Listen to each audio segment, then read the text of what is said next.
মেয়ে, নিচে নেমে এসো, আমাদের সাথে শহরে চলো। তোমার মাকে দেখিয়ে দেবে, আমরা বাঁচিয়ে দেবো।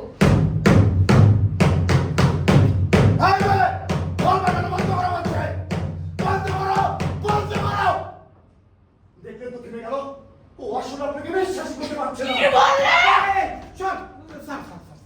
ও মনে হয় শুধু ওর মার কথা ভেবে কাজটা করছে, তাহলে পুরো শহরের কথা ভাবছে। কিন্তু এভাবে তো চলতে দেওয়া যায় না। শহরের সবাই এর শব্দ শুনতে পাবে। আমার মনে হয় আমাদের নতুন কোনো হল্লা বাঁধাতে হবে, ঢোলের চাইতেও বড় আওয়াজ, যাতে ঢোলের আওয়াজটা চাপা পড়ে যায়। সেটা কি? ইঁদুর, এখানে আমরা অসংখ্য ইঁদুর ছাড়তে পারি, আওয়াজ করবে কিচকিচ কিচকিচ।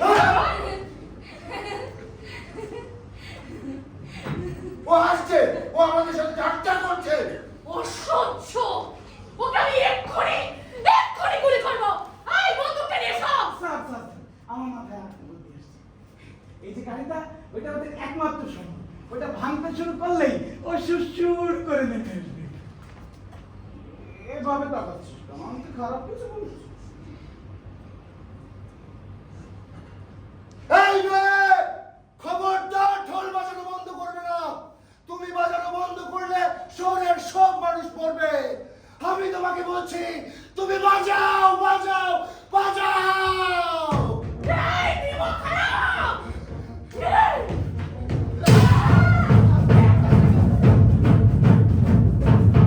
বন্দুক লাগাও!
চিন্তা করো না, আমাদের কাছে রেখে দাও, আমরা কবর দিয়ে দেবো।